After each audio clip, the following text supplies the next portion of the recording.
Stay tuned, y'all. Coming up next, I'll give y'all this crazy story about a small-time dope dealer named Rocco that can't keep his hands to himself.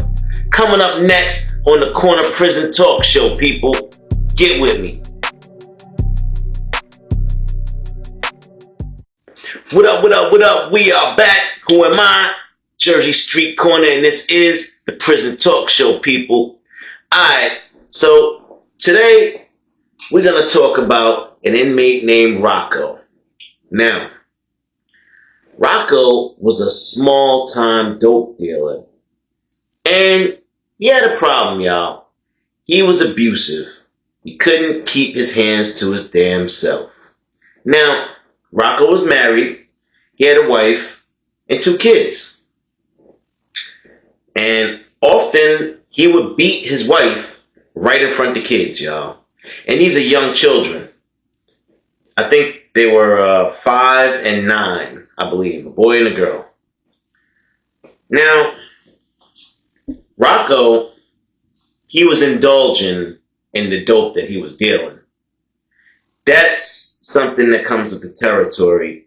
It's common to a lot of dealers to test their product.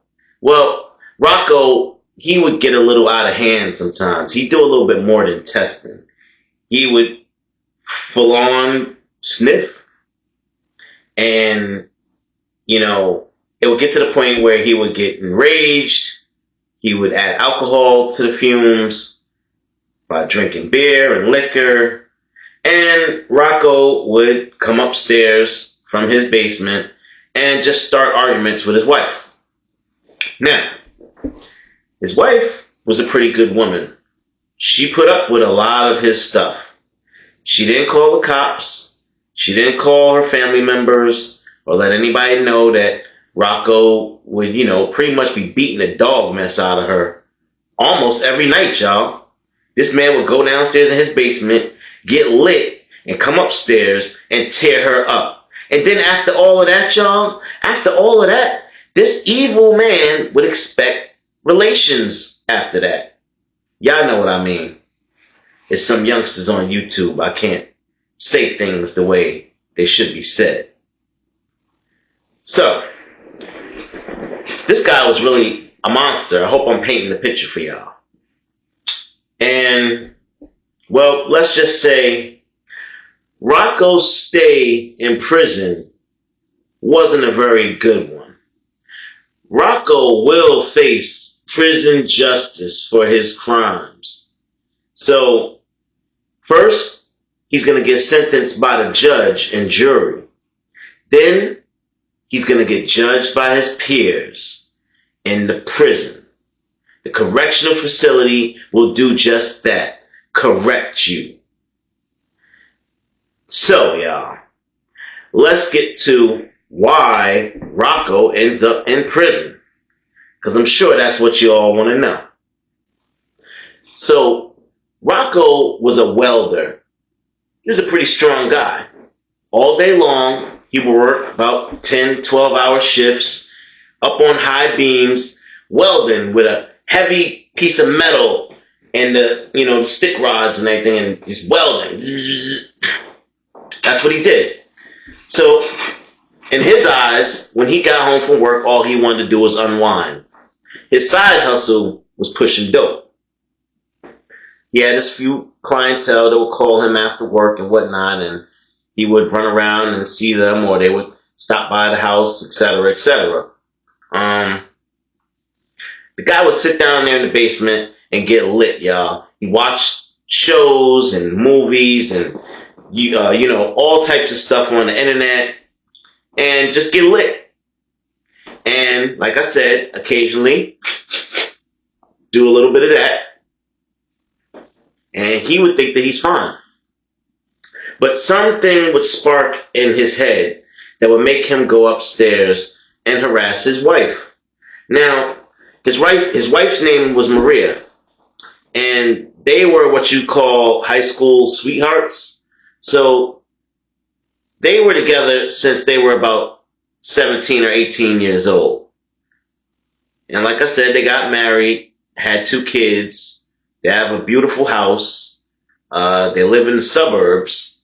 And, to everybody in the neighborhood and everybody at work and, they just think that Rocco's a nice guy, a family guy, because that's the image that he portrays when he leaves the house every morning.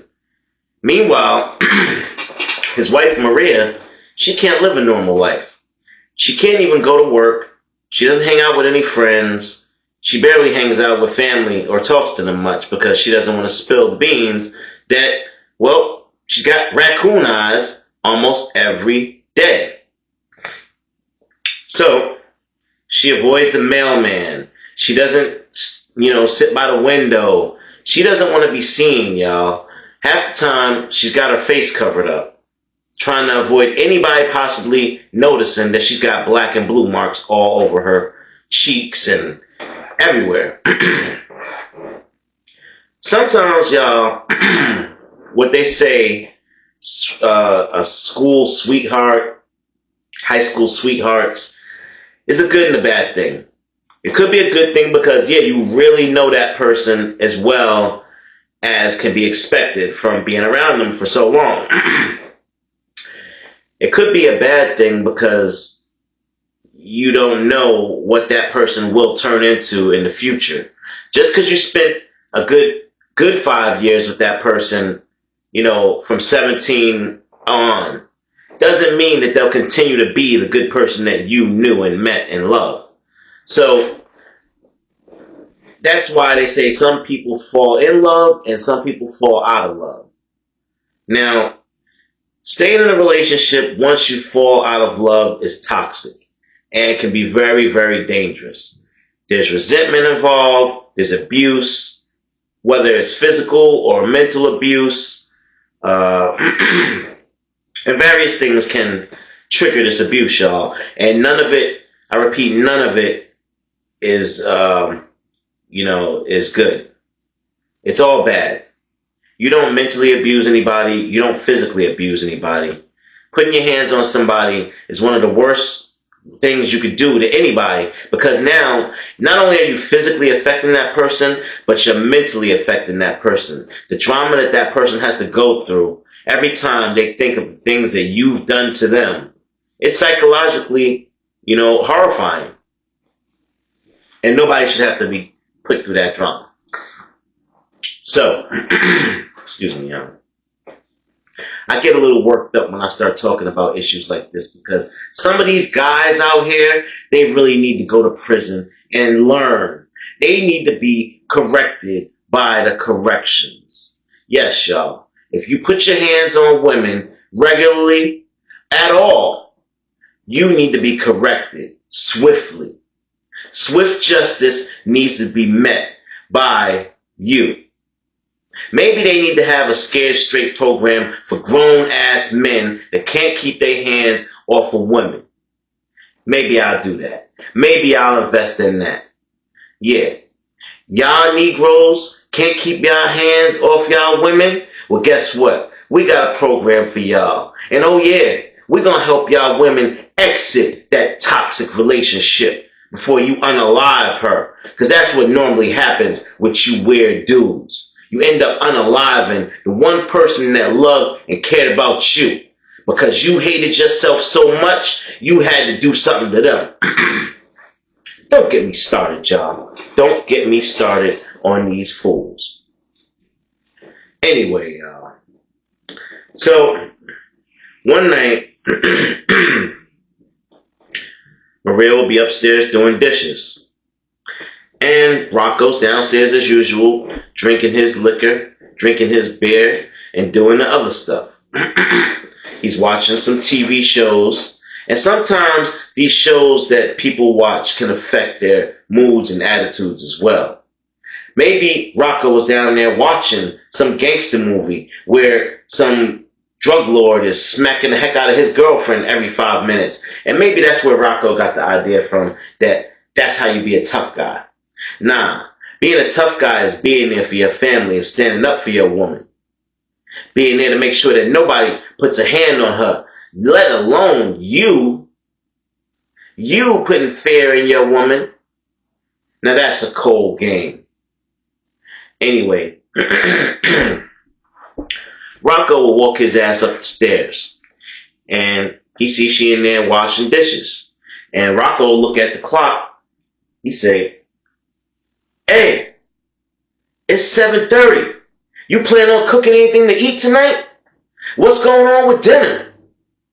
So she turned around. She said, "Rocco, the mac and cheese is in the oven. The chicken is in the oven. It'll be ready in about 35 minutes. Chill." Rocco like, "Who you talking to like that? You telling me to chill? I've been at work 12 hours today. I'm starving. You telling me to chill? These kids making noise around here, jumping up and down. I'm trying to watch my show downstairs. All I hear is, "Rah!" And you telling me to chill? Get over here. Get over here right now." So Maria didn't get over there. She was washing the dishes. She said, "Hold on, Rocco. Hold on. Let me finish these dishes and we could talk." That wasn't good enough for Rocco, y'all. Rocco runs in that kitchen, lunges at her, grabs her by her long hair, and he yanks her back. "I said, get over here." And he hit her with a stiff one. First it was an open hand. Then he hit her again. And right away from the second slap, ah! You know, he hurt her. Nose started dripping blood. Excuse me. And he didn't let her go, y'all. Now he got her still by the hair. He banging her head on the refrigerator. Dang! Dang! Dang! Don't you ever tell me to chill. Don't you, bang, ever tell me to chill. Bang! He just clapping her up, y'all. And it's sad. These two children are in the house. They hear the commotion from their rooms. Now, the little girl, she's only 5. She's scared. She stays in her room and she's looking out the crack of the door. But the brother, he's 9 years old and he figures he could do something about it. He gonna try and help his mommy. He is gonna go and help his mom. He comes running out the room. "Stop it! Daddy, stop it! Stop hitting her! Get off my mommy! Get off my mommy!" Now, Rocco, and listen, y'all, as always, I give y'all this warning, people. If you have any issue with hearing details of people being unalived or hurt or, damaged in any way, you might want to fast forward if you don't want to hear this. But this is how it went down. Rocco is so enraged, he's still beating on his wife, Maria. As he feels something tugging on his shirt from behind, it's his 9-year-old son, y'all. He's tugging on his shirt from behind. "Get off my mommy. Get off my mommy." And this guy is so enraged, he has no clue it's his own son. He barely turned around, y'all. He turned his body like part way, and without even looking back, he just swung his arm back with a closed fist. BAM! And he connected, y'all. He hit his 9-year-old son square in the jaw, y'all. When I say that little boy went flying, he went flying halfway across the room into a dresser. A wood dresser, y'all. He hit his head on the side of the dresser and fell to the floor. Red stuff started coming out of his nose. Excuse me. And he was out cold. The boy wasn't moving. Rocco, still enraged, didn't even turn around to see what happened. He didn't even look, notice that the noise had stopped. Maria's crying, frantically screaming, trying to get away from him. Well, y'all, that little boy didn't make it. Hold on, y'all.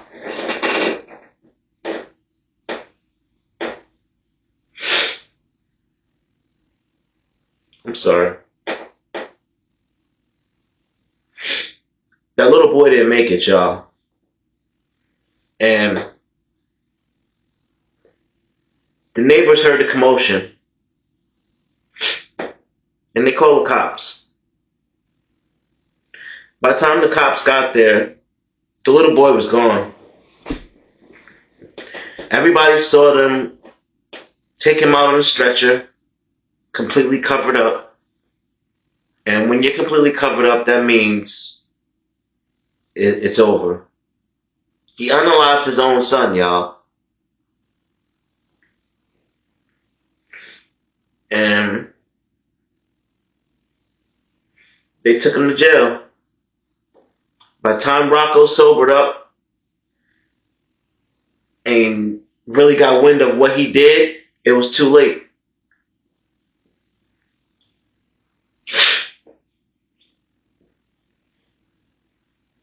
Rocco got a speedy trial, y'all. They didn't play no games with Rocco. Nah. Rocco didn't even stay down county too long. They shipped his ass right down state with us. And when I tell you, people,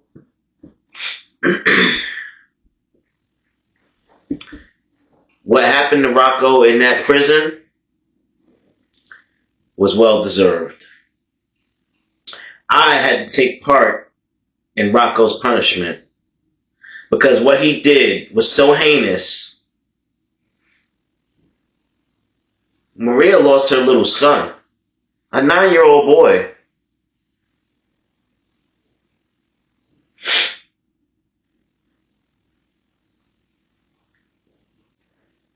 So let's fast forward to prison, y'all. Day 1, Rocco enters the pod. Nobody knows his charges, but we damn sure gonna find out. Because that's one thing that we do is check that paperwork. You ain't supposed to, but hey, you can't live up in here with bad charges. So, we checking that paperwork. Now, it will be about 2 days before we actually get to check the paperwork. First day, we just observing this dude. He seems weird. He seems a little disoriented, a little shook. Like this ain't his element. What are you doing here, dude? You don't seem like a street dude at all. So, we start investigating. And you know, we got the line with the COs. There's certain COs in there that will give us the info that we need to do our jobs. And I know you say that sounds funny. Do your job in prison. Yeah, we got a job. We have a job. That is our job, to rid society of the felons that do not deserve to exist. Yes, y'all. Believe it or not, prison justice is a real thing. You will be judged by your peers. All the other inmates, all the other felons and criminals. Well, if your crime falls under the category of being unworthy of being called even a criminal, if you're lower than a criminal, even thieves don't get the same justice as some of these low-life criminals do. As such as Rocco. C.O. Brown put the word on the block. C.O. Brown let it be known, this fool that just entered the block is from the suburbs. He got plenty of money on his books, but he got bad charges, y'all. Yeah. Now, at first, you know, the guys plan on doing the normal with him. You got bad charges, they're going to extort you. They're going to beat you up. They're going to scare the life out of you. And they're going to make you forfeit everything you own every week, of every month, of every year that you exist in that prison. So, that's just the normal treatment for a woman abuser or, something of that nature. The levels go up and up and up, trust me. It gets worse, it gets more devious, it gets more diabolical the heavier the crime. Now, Rocco is sitting already, let's say he's at the halfway mark. He been beating the dog mess out of his wife. It's on paper. Yeah, dog, you're gonna have to pay for that.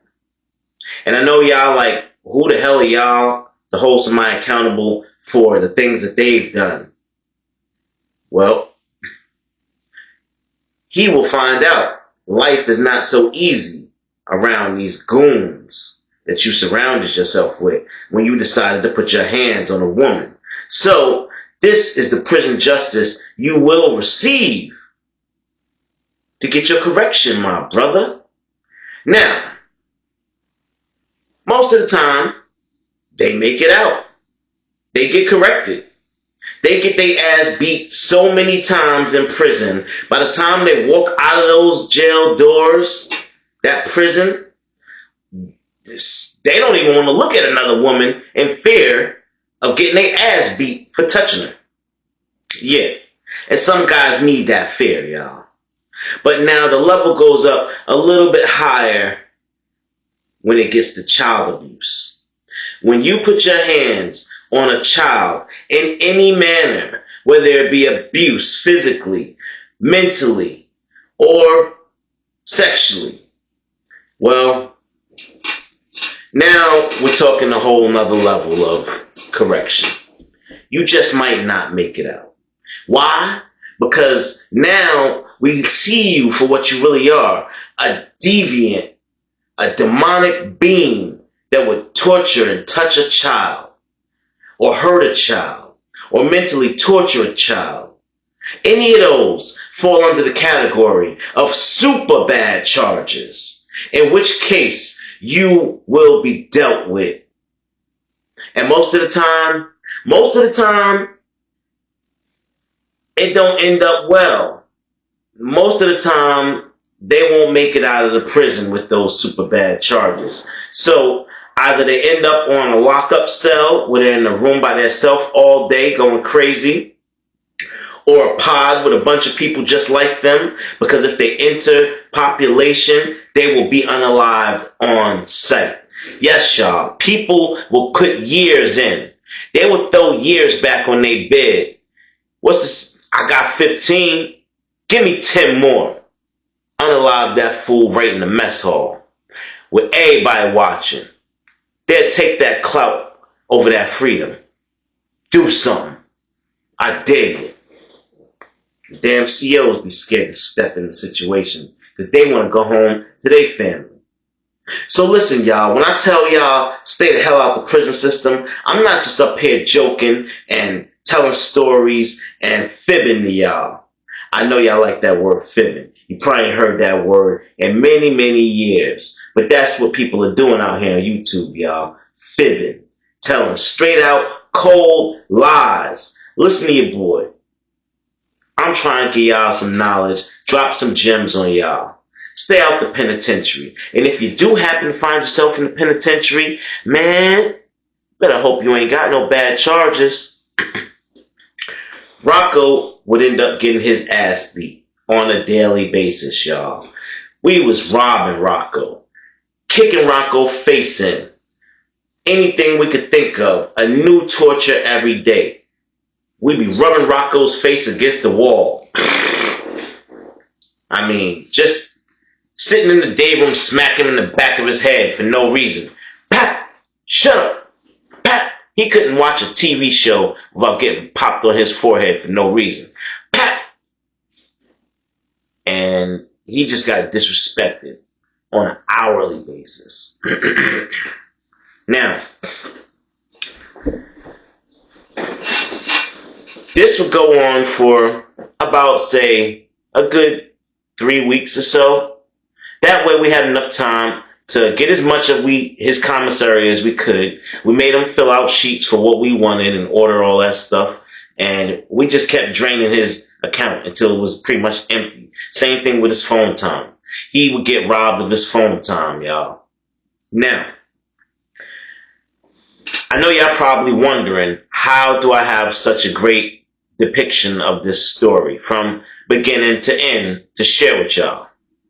And I'm going to tell you a little bit about that now and a little bit more just at the end. So stay tuned. Don't be fast forwarding through these videos, y'all. I know it. I know it when you fast forward. Hit that like button for me, y'all. Y'all know y'all like the content. Help your boy out. Grow the channel and hit that like button. Subscribe for these crazy stories I got in store for y'all. Now, as we were depriving Rocco of his stuff, I mean, we took everything. We took his whole bag. So we took the papers in his bag, his socks, all that stuff. We took everything. And, you know, his address is in there, his street address, phone numbers, all of that's in there. We reached out to Maria, y'all, via letter, because calling would be intrusive. And she probably wouldn't answer a collect call from somebody she didn't know anyway. But I'm not going to tell you who, but we made it to where we could reach out to Maria. We wrote her a letter. And we had somebody on the outside go visit Maria because Maria wasn't doing that good, y'all. She lost her son. She's alone with her daughter. She wasn't working. She had a whole house to pay mortgage on. We had to help Maria out, y'all. And when I say we had to, that don't happen all the time. You know, it's not like it was a one-off, y'all. It's not like expect prisoners to be like Superman and save the day all the time. But this hit different, y'all. When that story spread through the yard about what this man did to his own son, well, a bunch of hardened criminals, people who had done heinous things themselves, band together. And I know y'all probably like, how the hell did y'all do that? Because prison is a network, y'all.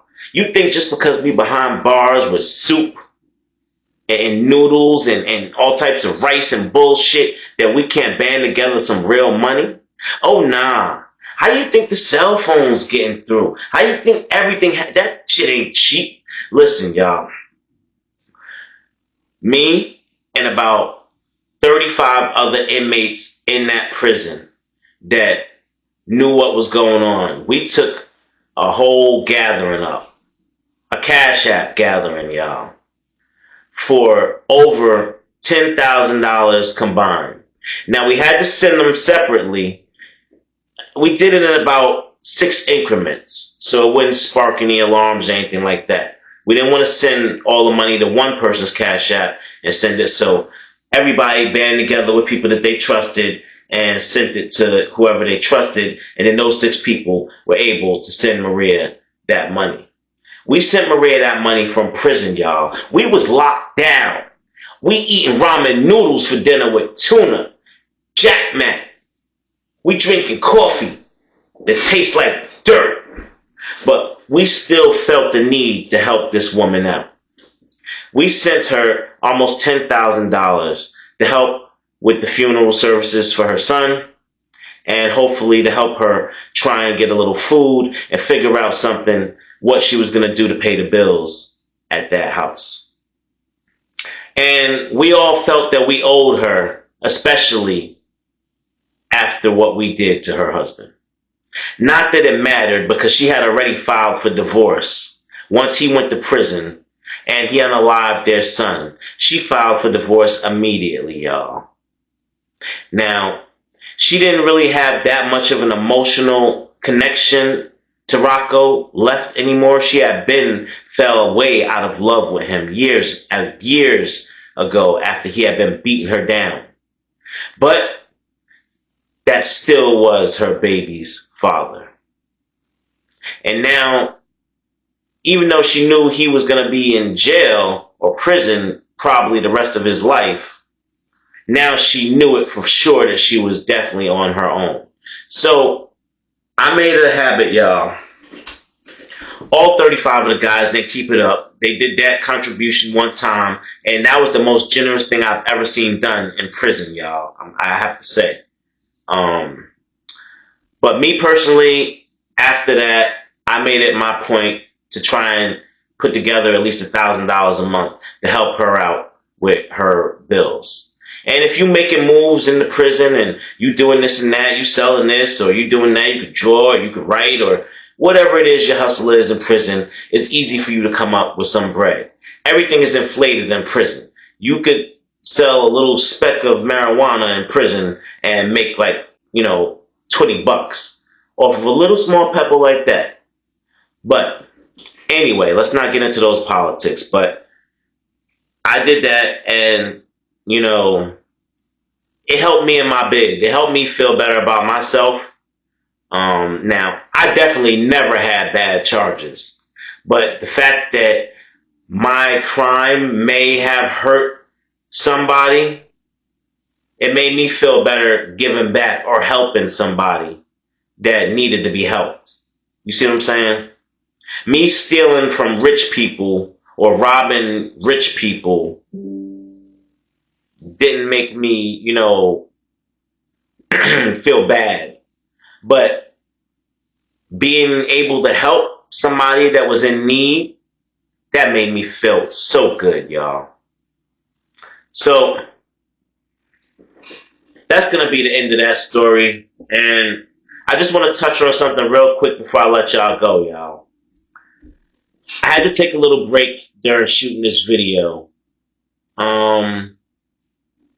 Not too long back, if you run the tape back, you'll see I got a little choked up because it was really personal to me. Like I said, I've been helping Maria out and, I just wanted her to be okay. And I don't even know this woman, but to hear a story like that, it just, it really choked me up. And if something makes me tear up and feel emotional inside, it's very dear to me, y'all. So when I get up here on this camera and I tell y'all these stories, trust me, people, most of these stories mean something to me, somehow, some way. And I'm here to share it with y'all. This is my experience in the prison systems, and I just want y'all to learn and grow from the things that I've seen or been through, and hope that none of y'all ever have to go through it.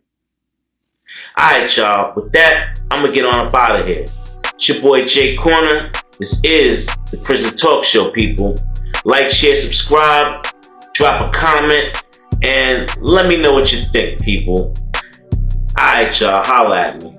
I'm out.